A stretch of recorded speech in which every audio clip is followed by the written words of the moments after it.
Hello everyone. Today's topic is basic of gastrointestinal system, diarrhoea and food poisoning. आज हम GIT से related बातें करेंगे, डायरिया के बारे में डिस्कस करेंगे और फूड पॉइजनिंग को डिस्कस करेंगे.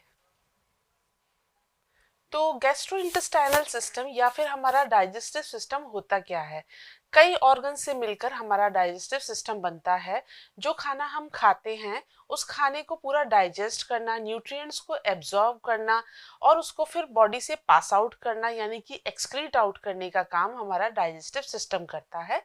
इसमें कई ऑर्गन्स इन्वॉल्व होते हैं, जैसे कि सपोज ये जो डायग्राम है इसमें आप देख रहे हैं, सबसे पहले माउथ है.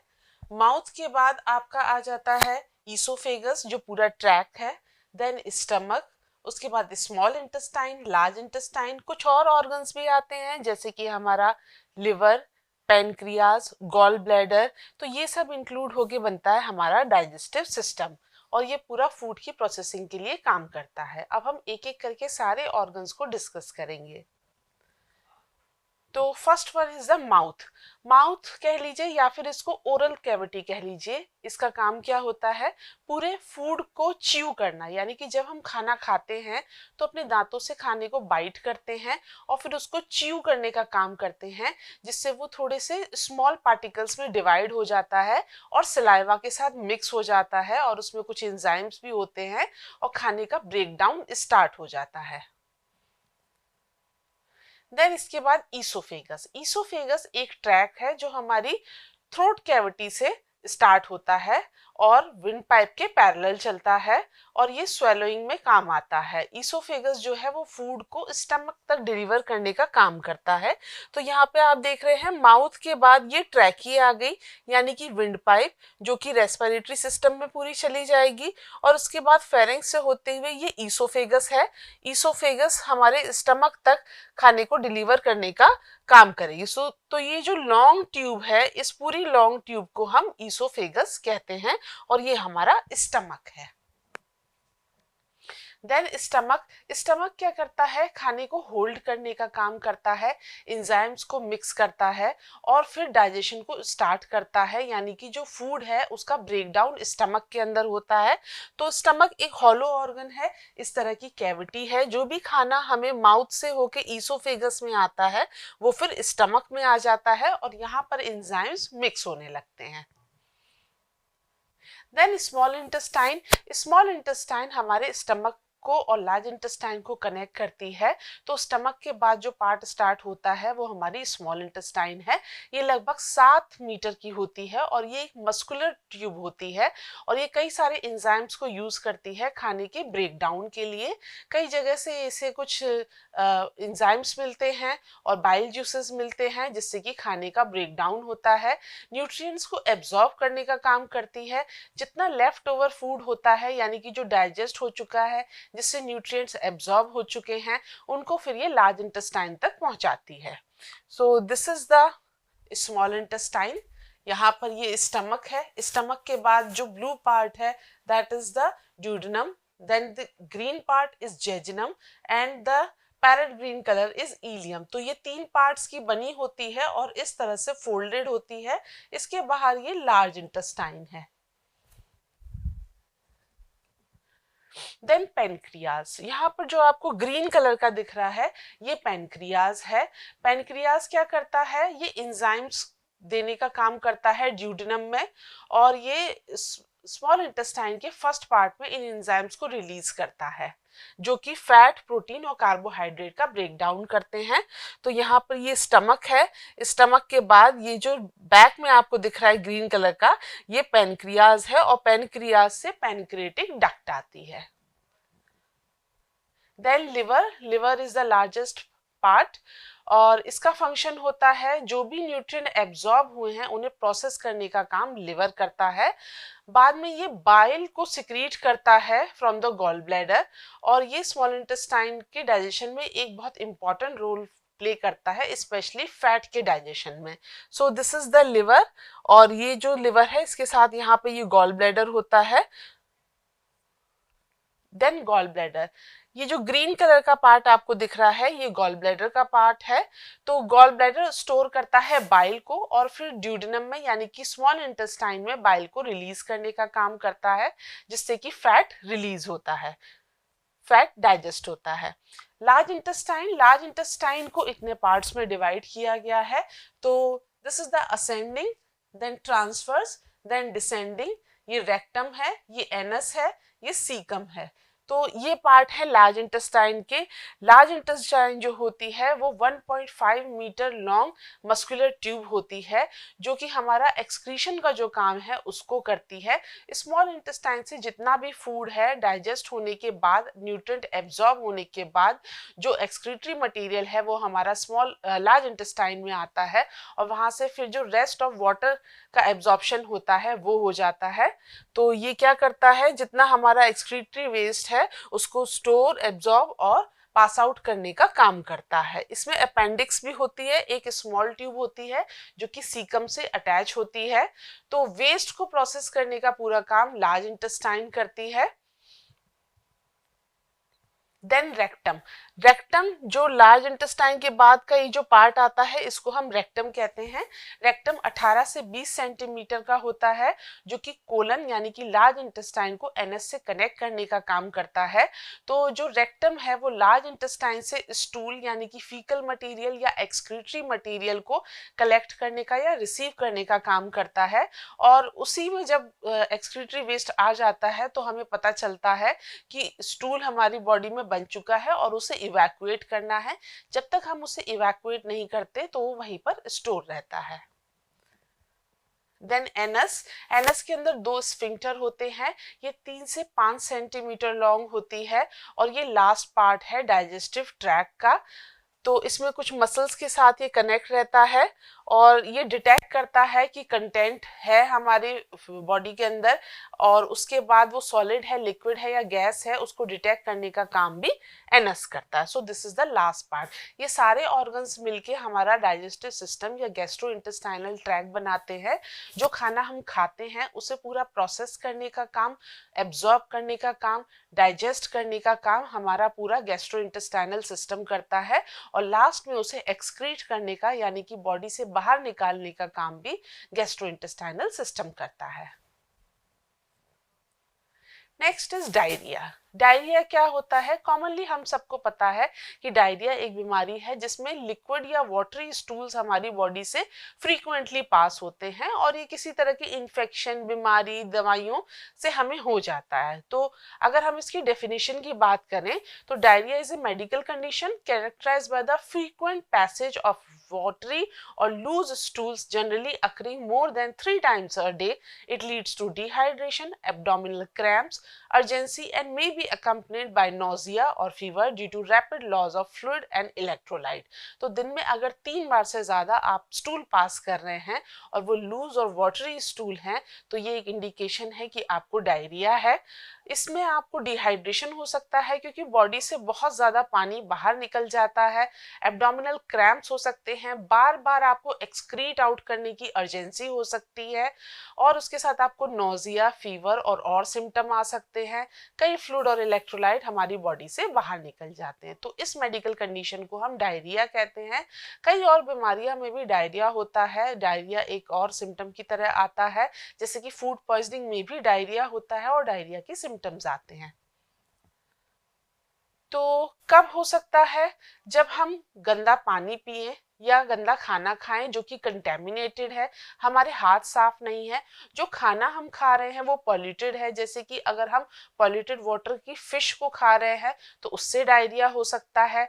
खाना बहुत देर से बाहर रखा है, ठंडा हो गया है, पुराना हो गया है तो उसको खाने से डायरिया हो सकता है। हाथ नहीं वॉश किए हैं, हाइजीन नहीं मेंटेन करी है, फीकल मटेरियल के टच में हैंड्स आ गए हैं तो आपको डायरिया हो सकता है।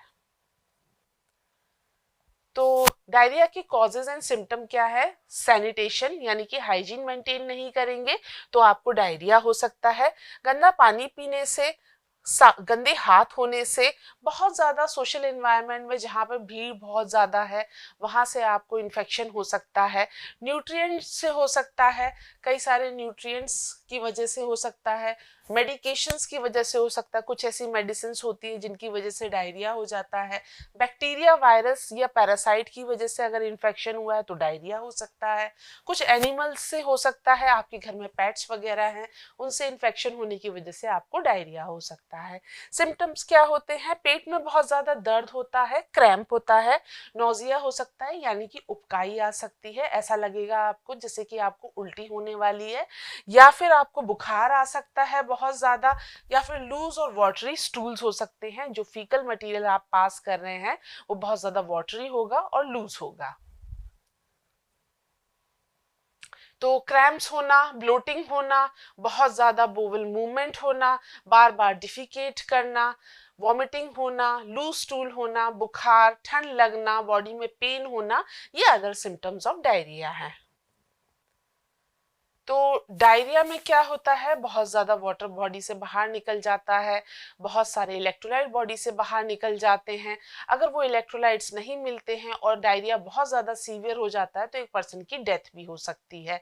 जनरली जो छोटे बच्चे होते हैं, बेबीज़ होते हैं, उनको ज़्यादा रिस्क होता है डिहाइड्रेशन का। तो फर्स्ट एड क्या होता है? फर्स्ट एड में सबसे पहली चीज़ है कि आप बहुत ज़्यादा उनको लिक्विड डाइट देंगे, कई सारे ORS दे सकते हैं, फ्लूइड्स दे सकते हैं जिससे कि सारा फ्लूइड रिप्लेनिश होता रहे। सॉल्ट को रिस्ट्रिक्ट करना चाहिए, मिल्क को रिस्ट्रिक्ट करना चाहिए, अल्कोहल नहीं लेना चाहिए, कैफिनेटेड ड्रिंक्स नहीं लेनी चाहिए, जितना हो सके रेस्ट करना चाहिए, ज़्यादा स्ट्रेनस एक्सरसाइज नहीं करनी चाहिए। अगर आप स्कूल या कॉलेज जाना स्किप कर सकते हैं तो उसको स्किप करना चाहिए।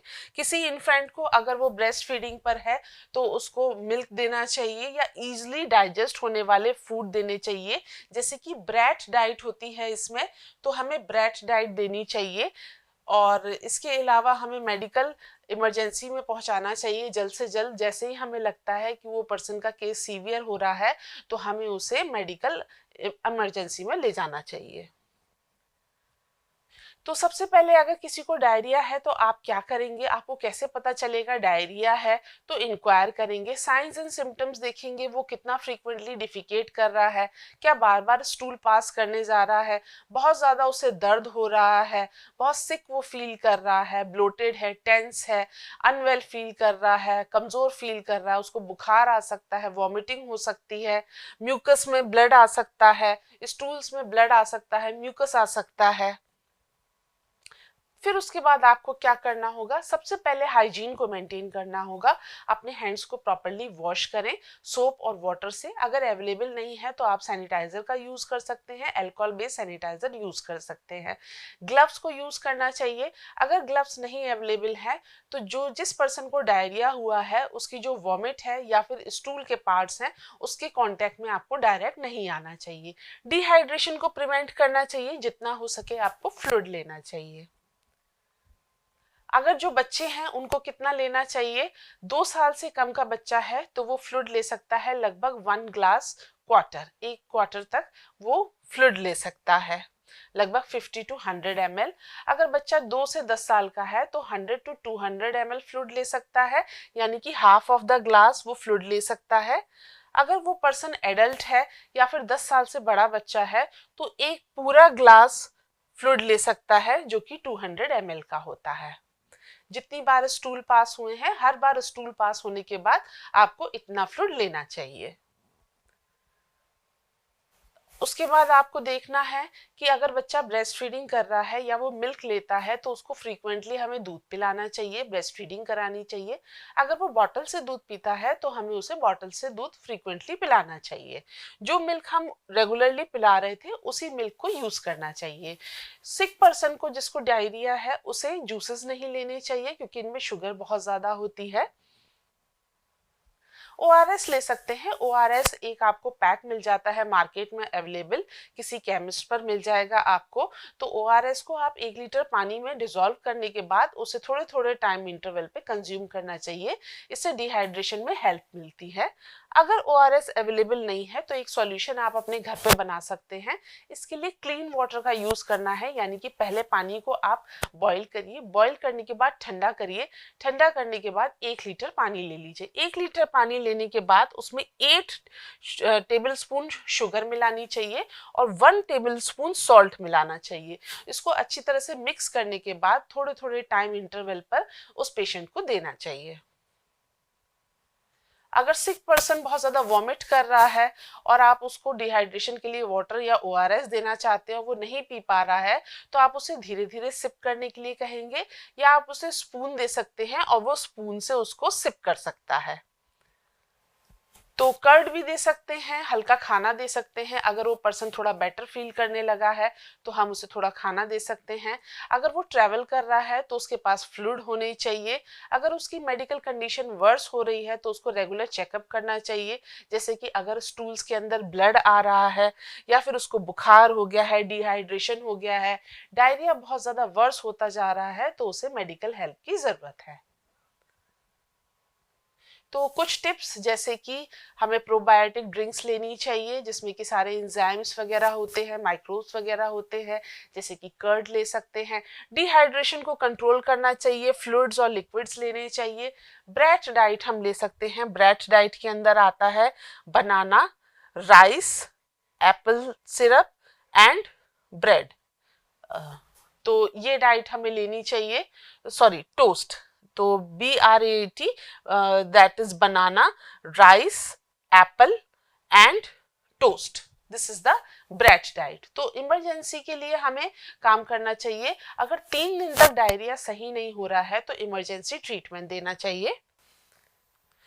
तो when to refer a health care facility. Health care facility, अगर उसकी कंडीशन वर्स होती जा रही है, जैसे कि बहुत ज़्यादा यूरिन कम हो रहा है उसे, और यूरिन का कलर चेंज हो गया है, वो सो नहीं पा रहा है, इंसोम्निया हो रहा है, आईज जो है वो संकिन हो रही हैं, रोते वक्त टीयर्स नहीं आ रहे हैं, ड्राई माउथ हो गया है, वो कुछ पी नहीं पा रहा है, रिपीटेड वॉमिटिंग हो रही है, फिट्स आ रहे हैं, और उसको ब्रीदिंग में प्रॉब्लम हो रही है, फास्ट ब्रीदिंग हो रही है, जल्द से जल्द उसकी कंडीशन बेटर नहीं हो रही है, तो हमें उसे एक हेल्थ केयर फैसिलिटी में ले जाना चाहिए और उसका ट्रीटमेंट प्रॉपर तरह से कराना चाहिए।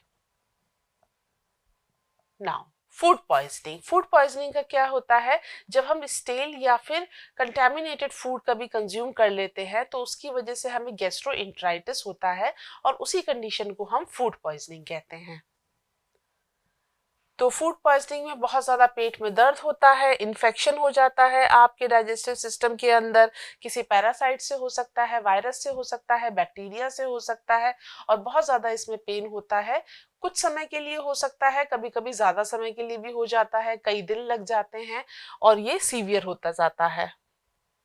तो फूड पॉइजनिंग क्या होता है? एक्यूट गैस्ट्रोइंटेराइटिस होता है, जो कि कंटेमिनेटेड फूड या ड्रिंक की वजह से हो जाता है, जिसमें आपका बैक्टीरिया या टॉक्सिन, उससे रिलेटेड सब्सटेंसेस जो है वो आपके फूड के साथ आपकी बॉडी में डिलीवर हो जाते हैं।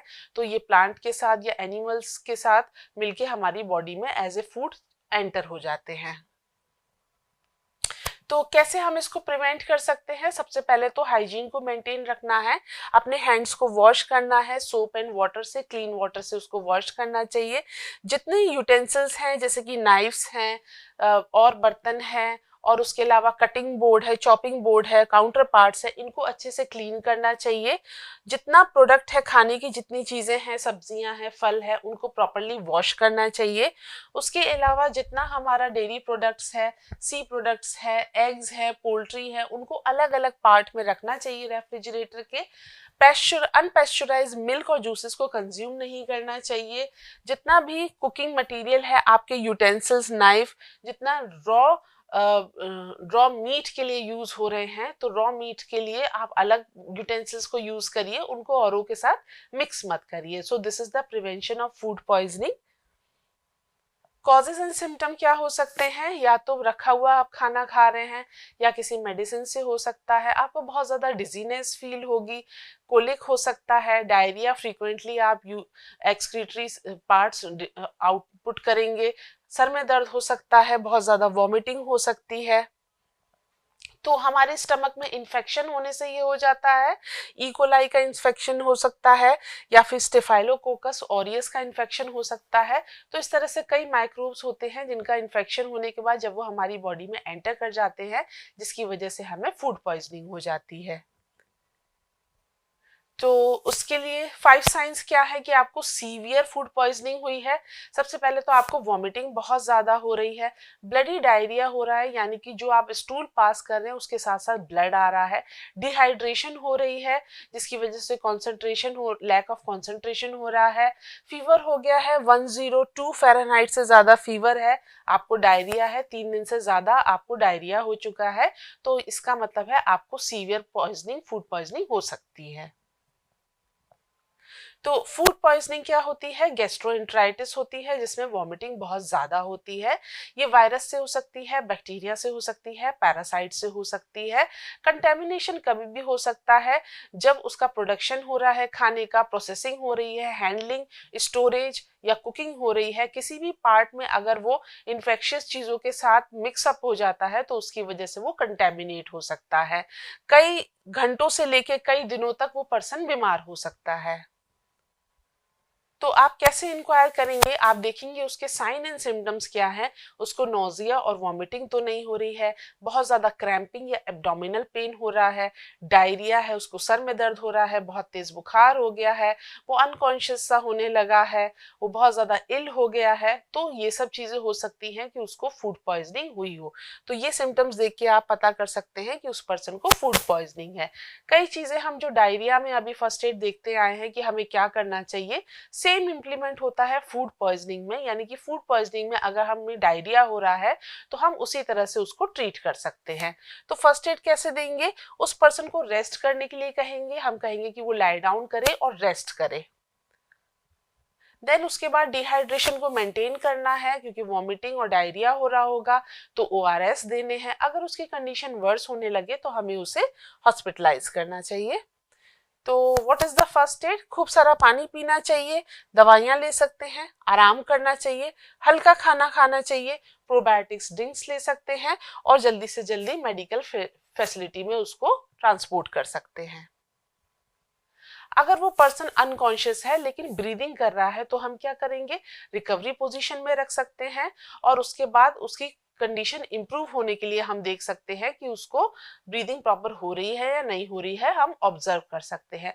अगर वो पर्सन अनकॉन्शियस है और ब्रीदिंग भी हैम्पर हो गई है तो हम क्या करेंगे कि हम उसे सीपीआर देंगे और रिससाइटेशन प्रोवाइड करते रहेंगे जब तक कि वो नॉर्मल ना हो जाए या फिर कोई हेल्प ना आ जाए, तो तब तक हम उसको सीपीआर प्रोवाइड करते रहेंगे। सेम अगर डायरिया में ये कंडीशन आती है तो भी हमें ये सेम मेजर्स लेने होंगे।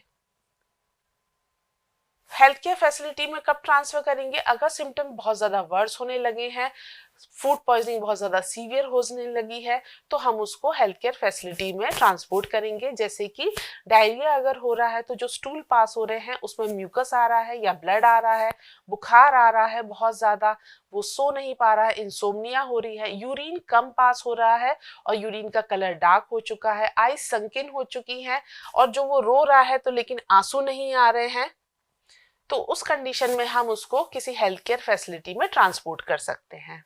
तो और क्या सिम्टम्स हो सकते हैं? जैसे कि ड्राई माउथ, वो ड्रिंक नहीं कर पा रहा है, रिपीटेड वॉमिटिंग हो रही है, उसे फिट्स आ रहे हैं, दौरे पड़ रहे हैं, कन्वल्जन्स हो रहे हैं, ब्रीदिंग फास्ट हो गई है, 2 या 3 दिन से डायरिया बेटर नहीं हो रहा है, अनकॉन्शियसनेस हो रही है, वो सही से कॉन्शियस नहीं रह पा रहा है, विजन उसका ब्लर हो रहा है, तो उस कंडीशन में हमें उसे किसी हेल्थ केयर फैसिलिटी में ट्रांसपोर्ट करना चाहिए। These are the references. Thank you.